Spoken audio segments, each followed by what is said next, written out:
திட்டத்தின் கீழ் தமிழ்நாட்டிற்கு மத்திய அரசு வழங்க வேண்டிய 4034 கோடி ரூபாய் நிதியிலிருந்து 2999 கோடி ரூபாய் நிதியை வந்துட்டு தற்போது விடுவித்துள்ளது.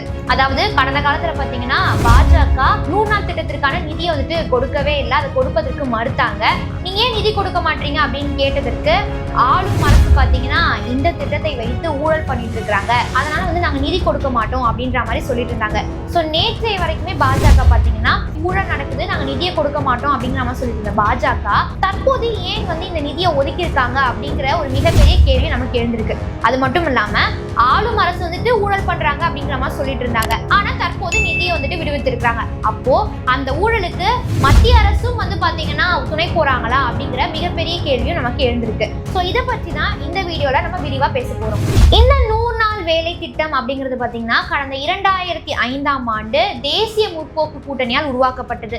ஏன் அவங்க இதை உருவாக்குனாங்க அப்படின்னு பாத்தீங்கன்னா வேலை வாய்ப்பை உருவாக்குவதற்காகவும் வறுமை ஒழிப்பதற்காகவும் தான் இதை வந்துட்டு உருவாக்கியிருக்காங்க. ஸோ அது மட்டும் இல்லாமல் இந்த திட்டம் பார்த்தீங்கன்னா மகாத்மா காந்தி தேசிய ஊரக வேலை உறுதி சட்டத்தின் கீழ் உருவாக்கப்பட்ட ஒரு திட்டம். அது மட்டும் இல்லாமல் ஊரக வேலை உறுதி திட்ட அட்டை வைத்திருக்கவங்க யாராக இருந்தாலும் வேலை கேட்டா அவங்களுக்கு பாத்தீங்கன்னா ஒரு ஆண்டிற்கு 100 நாள் வேலை அப்படிங்கிறத இந்த திட்டம் வந்து பாத்தீங்கன்னா உறுதி செய்கிறது. இந்தியாவுல இந்த திட்டம் ஏன் முக்கியம் அப்படின்னு பாத்தீங்கன்னா இந்தியா அப்படிங்கிறது முழுக்க முழுக்க கிராம பொருளாதாரத்தால் உருவானது, கிராம பொருளாதாரத்தை சார்ந்தது. நகர பொருளாதாரம் அப்படிங்கிறது ஒரு செகண்டரியான விஷயமா தான் இருக்கு. அது மட்டும் இல்லாம விவசாயம் அப்படிங்கிறது இந்தியாவினுடைய முதுகெலும்பா இருக்கு. ஆனா கடந்த 1991 பாத்தீங்கன்னா எல்பிஜி அப்படிங்கிற ஒரு நகர்வுக்கு இந்தியா நகரப்பட்டது. அதாவது லிபரலைசேஷன், பிரைவேடைசேஷன் அண்ட் குளோபலைசேஷன் அப்படிங்கிற ஒரு நகர்வுக்கு போச்சு. இந்த நகர்வுக்கு பிறகு அரசு, அதாவது இந்திய அரசு பாத்தீங்கன்னா முழுக்க முழுக்க நகர பொருளாதாரத்துல கான்சென்ட்ரேட் பண்ண ஸ்டார்ட் பண்ணிட்டாங்க. அதாவது கிராம பொருளாதாரத்துல கான்சென்ட்ரேட் பண்ணாம அதற்கு மாறாக நகர பொருளாதாரத்துல கான்சென்ட்ரேட் பண்ணக்கூடிய ஒரு சூழ்நிலைக்கு வந்துட்டாங்க. 2005ல தேசிய முற்போக்கு கூட்டணி தான் பாத்தீங்கன்னா இந்த 100 நாள் வேலை திட்டம் அப்படிங்கறத வந்துட்டு கொண்டு வந்தாங்க. ஸோ இந்த திட்டத்தை அவங்க கொண்டு வரும்போது அவங்க சொன்ன ஒரு விஷயம் என்னன்னு பார்த்தீங்கன்னா ஒரு குடும்பத்திற்கு ஒரு நபர் அப்படிங்கிற மாதிரி நாங்கள் எடுத்துப்போம். அந்த நபருக்கு ஒரு வருடத்திற்கு 100 நாள் வேலை அப்படிங்கிற ஒரு திட்டத்தை வந்துட்டு நாங்கள் இந்த திட்டத்தின் வாயிலாக நாங்கள் கொடுப்போம் அப்படிங்கிற மாதிரி சொல்லியிருந்தாங்க. ஸோ அதே மாதிரி பார்த்தீங்கன்னா கிட்டத்தட்ட தமிழ்நாட்டில் தோராயமா 1 கோடி பேர் வந்து இந்த திட்டத்திற்கு பதிவு செஞ்சிருந்தாங்க. அதுல 91 லட்சம் பேருக்கு தோராயமா வேலைகள் கிடைத்தது. இந்த திட்டம் ஸ்டார்ட் ஆகும்போது பாத்தீங்கன்னா 50 ரூபாய் ஊதியம் ஒரு நாளைக்கு அப்படிங்கிற மாதிரி இருந்தது. தற்போது கிட்டத்தட்ட 336 ரூபாய் வரைக்குமே வந்துருச்சு. அது மட்டும் இல்லாம ஒவ்வொரு மாநிலத்துக்கும் ஊதியம் அப்படிங்கிறது மாறுபட்டு கொண்டே இருக்கிறது. முன்னாடி ஒரு நடைமுறை இருந்துச்சு, அதாவது லேண்ட் லாட்ஸ் அப்படிங்கிற ஒரு நடைமுறை இருந்துச்சு. அதாவது லேண்ட் லாட்ஸ் அப்படிங்கிறவங்க யாருன்னு பாத்தீங்கன்னா நிலப்பரப்பு அதிகமா இருக்கிறவங்க, அதாவது வசதி வாய்ப்போட இருக்கிறவங்க. அவங்கள்ட்ட பாத்தீங்கன்னா ஒரு பர்டிகுலர் குரூப் ஆஃப் பீப்புள், அதாவது இங்க தாழ்த்தப்பட்ட சமூகமா இருக்கிறவங்க வந்துட்டு வேலை செய்வாங்க. அதாவது கொத்தடிமை போல் வேலை செய்வாங்க, மிகவும் கம்மியான ஒரு ஊதியத்திற்கு வேலை செய்வாங்க. ஆனா அவங்களுக்கு ஒரு நல்ல வாழ்வாதாரத்தை உருவாக்கி கொடுப்பதற்கும் அவங்களுக்கு ஒரு நல்ல ஊதியத்தை கொடுப்பதற்கும் கேஸ்ட் பேஸ்ட் சிஸ்டமா இங்க வேலை வாய்ப்பு இருந்தது இல்லையா, அதை உடைப்பதற்கும் தான் பாத்தீங்கன்னா தேசிய முற்போக்கு கூட்டணி இந்த 100 நாள் வேலை திட்டத்தை வந்துட்டு அமல்படுத்தினாங்க. ஆனா லேண்ட் லார்ட்ஸ் இருக்காங்க பாத்தீங்களா, அவங்க வந்துட்டு இந்த திட்டத்தை முழுக்க ஏற்றுக்கல. முற்றிலும் அவங்க இந்த திட்டத்தை எதிர்க்க மட்டும் தான் செஞ்சாங்க. இந்த திட்டத்துக்கு அகைன்ஸ்டா தான் இருந்தாங்க.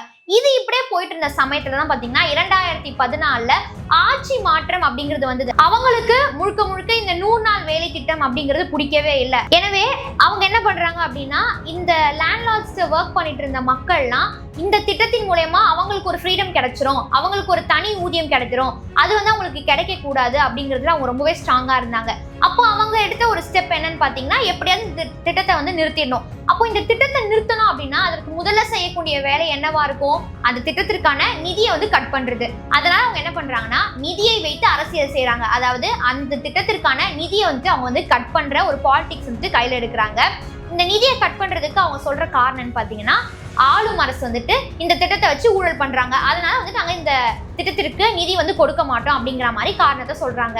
ஒருவேளை உண்மையிலே ஆளும் அரசு பாத்தீங்கன்னா இந்த திட்டத்தை வச்சு ஊழல் பண்றாங்க அப்படின்னா பாஜக அரசு என்ன பண்ணிருக்கலாம், அவங்க கிட்ட இருக்க சிபிஐ ஐடி, இடி அவங்களெல்லாம் வச்சு ஆராய்ச்சி நடத்தி உண்மையிலேயே அங்க வந்துட்டு ஊழல் அப்படிங்கிறது நடக்கிறதா அப்படிங்கிறத கண்டுபிடிச்சு சட்டத்தின் முன் ஆளும் அரசை வந்து நிறுத்திருக்கலாம். ஆனா அப்படி பண்ணாம அவங்க எந்த திட்டத்திற்கு நிதி ஒதுக்க மாட்டோம்னு சொல்லிட்டு இருந்தாங்களோ அந்த திட்டத்திற்கு தற்போது நிதியை வந்துட்டு ஒதுக்கியிருக்காங்க. ஏற்கனவே நமக்கு தெரியும், இன்னும் பாத்தீங்கன்னா ஓராண்டு காலத்துல தமிழ்நாட்டுல பாத்தீங்கன்னா தேர்தல் அப்படிங்கிறது வரப்போகுது. பாஜக பாத்தீங்கன்னா அதிமுக கூட்டணியில வந்துட்டு இருக்கிறாங்க. சோ மக்களுக்கு தேவையான ஒரு விஷயத்த வந்து நம்ம பண்ணாம இருந்தா நமக்கு வாக்குகள் அப்படிங்கிறது கிடைக்காம போயிடுமோ அப்படிங்கிற அச்சத்தினால பாஜக இந்த நிதியை ஒதுக்கி இருக்கிறதா தான் நமக்கு தெரியுது. ஏன் அப்படின்னு பாத்தீங்கன்னா சாதிவாரி கணக்கெடுப்பை கூட பாத்தீங்கன்னா பாஜக முற்றிலும் தவிர்த்து வந்தாங்க. அதை அவங்க ஏத்துக்கவே இல்லை. ஆனா தற்போது பாத்தீங்கன்னா அந்த சாதிவாரி கணக்கெடுப்பை நாங்க எடுக்கிறோம் அப்படிங்கிற மாதிரி சொல்லியிருக்காங்க. ஏன் அப்படின்னு பாத்தீங்கன்னா இன்னும் கொஞ்ச நாள்ல பீகார்ல வந்துட்டு தேர்தல் வரப்போகுது. பீகார்ல சமூக நீதி பற்றி குரல்கள் பாத்தீங்கன்னா ஓங்கி ஒழிச்சிட்டு இருக்கு. சோ ஒரு சந்தர்ப்பவாத சூழ்நிலையினால சாதிவாரி கணக்கெடுப்புக்கு வந்துட்டு ஒப்புதல் வந்துட்டு அளிச்சிருக்காங்க. இருப்பினும் சாதிவாரி கணக்கெடுப்பை நாங்க எப்ப எடுப்போம், எப்ப ஸ்டார்ட் ஆக போகுது, எப்ப முடியும் அப்படிங்கிற ஒரு கேள்விகளுக்கெல்லாம் பாஜக அரசு பதில் சொல்லவே இல்லை. இது போன்ற ஒரு சூழ்நிலையில தற்போது தமிழ்நாட்டில் தேர்தல் வரப்போது உடனே அவங்க என்ன பண்ணிருக்காங்க, நாங்க வந்துட்டு 100 நாள் திட்டத்திற்கு நிதி கொடுக்கிறோம் அப்படிங்கிற ஒரு அறிவிப்பை வந்துட்டு வெளியிட்டு இருக்கிறாங்க. இதிலிருந்து என்ன புரிகிறது அப்படின்னு பாத்தீங்கன்னா முழுக்க முழுக்க பாஜக மக்களுக்கு தேவையான விஷயத்தை எதையுமே நாங்க செய்ய மாட்டோம், ஆனா தேர்தலுக்காக எந்த எல்லைக்கு வேணா போவோம் அப்படிங்கிற ஒரு ஸ்டாண்ட்ல இருக்காங்க அப்படிங்கிறது தெள்ள தெளிவாக தெரிகிறது.